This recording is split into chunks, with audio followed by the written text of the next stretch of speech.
আমি আজকে একটা পোস্ট করেছিলাম যে সবার মধ্যে থেকেও আমার একা থাকতে বেশি ভালো লাগে বেশিক্ষণ সময়। তো এক কেউ বলেছ একা থাকা মানে আমি পারি না একা থাকতে।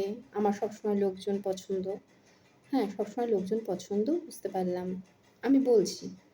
কেউ বলছে সবার মধ্যে থেকেও যদি একা থাকতে পছন্দ হয় সেটা তো স্বার্থপরতা। তো হয়তো কথাটার মানে বোঝেননি। স্বার্থপরতা আমি এখনো বুঝলাম না বা আমার ফ্যামিলিও বুঝলো না যে আমি কতটা স্বার্থপর।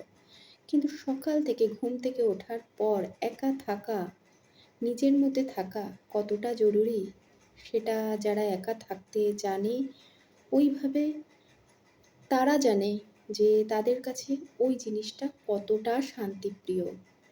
সময়, সবসময় সকাল থেকে উঠেই বক করলাম। সকাল থেকে উঠেই ধুম করে কাজ করলাম।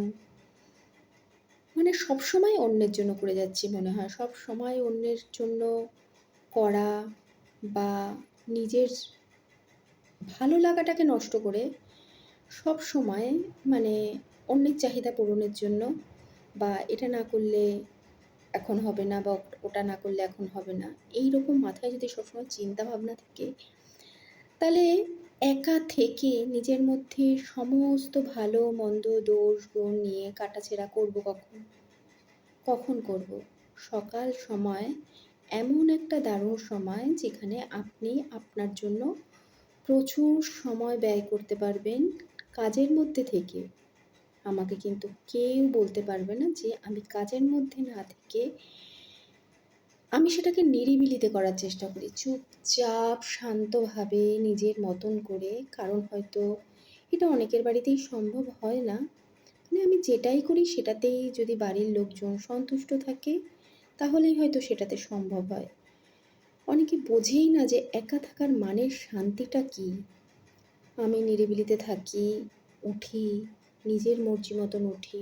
কখন কাকে কী দিতে হবে, কী না দিতে হবে, কাকে জুস দিতে হবে, কাকে থোড়ের রস দিতে হবে, কাকে কোন খাবারটা দিতে হবে, পার্ট বাই পার্ট আমি সেগুলো করার চেষ্টা করি চুপচাপ থেকে। একদম কোনো কথা বলি না সকাল থেকে। মোটামুটি ধরে রাখো ২টো, ২:৩০, ৩টে অবধি মানে টুকটাক চুপচাপ কথা ছাড়া কোনো কথাই হয় না। পছন্দ করি না। এরকমভাবে থাকাও হয় এরকমভাবে। অনেক কিছু ভাবনা চিন্তার মধ্যে নিজের যে জীবনের সব কিছু ভালো বলবো সেটা নয়, সেই ভালো মন্দটাকে নিয়ে কাটাছেঁড়াও করা হয়।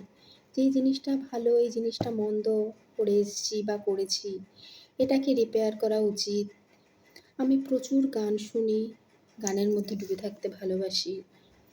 নিজের কাজ প্রচুর আছে, নিজেদের বিজনেসের কাজ প্রচুর থাকে। সমস্ত কিছু নিয়ে ভাবনা চিন্তা করা। সব সময় বক করে গেলাম।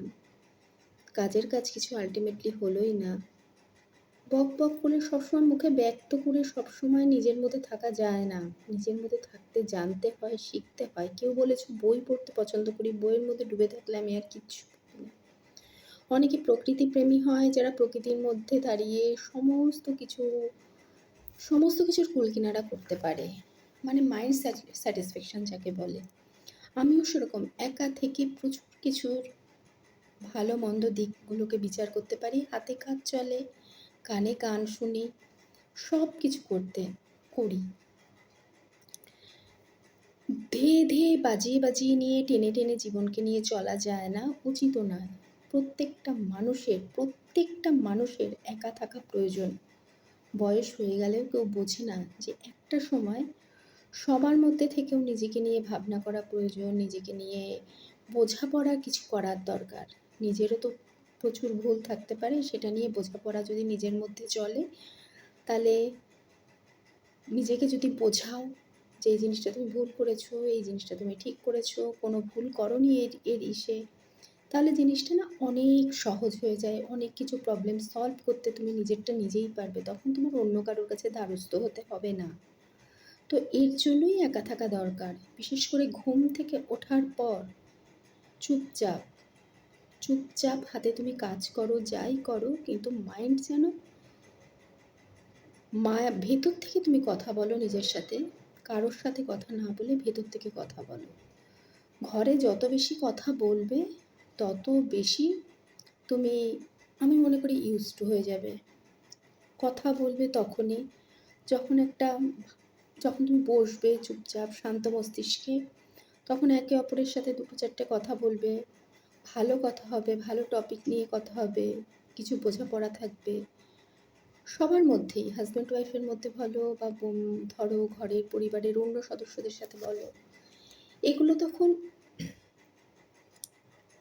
করলে সবসময় যে অন্যের কারেকশন করে দেওয়া জিনিসটাই যে তোমার জীবনের সঠিক রাস্তা খুঁজে বার হয়ে যাবে, সেটা কিন্তু নয়।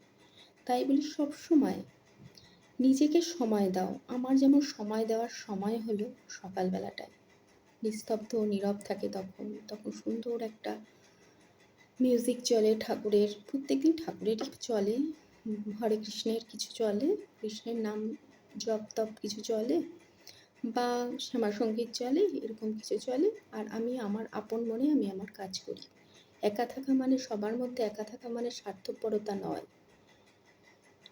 আমি জানি কখন কি কাকে কখন কি দিতে হবে, কার মুখের সামনে কি ধরতে হবে, কি করতে হবে, এগুলো আমার জানা। মানে সে যতটা না নিজেকে না চেনে, তার থেকে হয়তো বেশি আমি চেনার চেষ্টা করি তাদেরকে।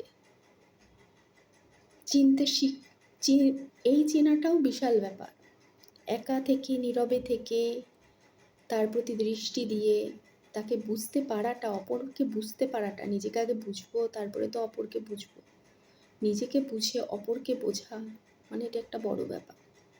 এই নিয়ে আমার বাড়ির লোকের কোনো আক্ষেপ নেই, বা আক্ষেপ থাকার হয়তো বা কথাও না। আমার যতটুকু পসিবল আমি ততটুকু করার চেষ্টা করি। তো একা থাকার মানে আমি এটাই বোঝাতে চেয়েছি, নিজের সাথে নিজের সময় কাটানো। এটা স্বার্থপরতা কিছু নয়, এটাই বোঝানোর ছিল, বুঝিয়ে দিলাম।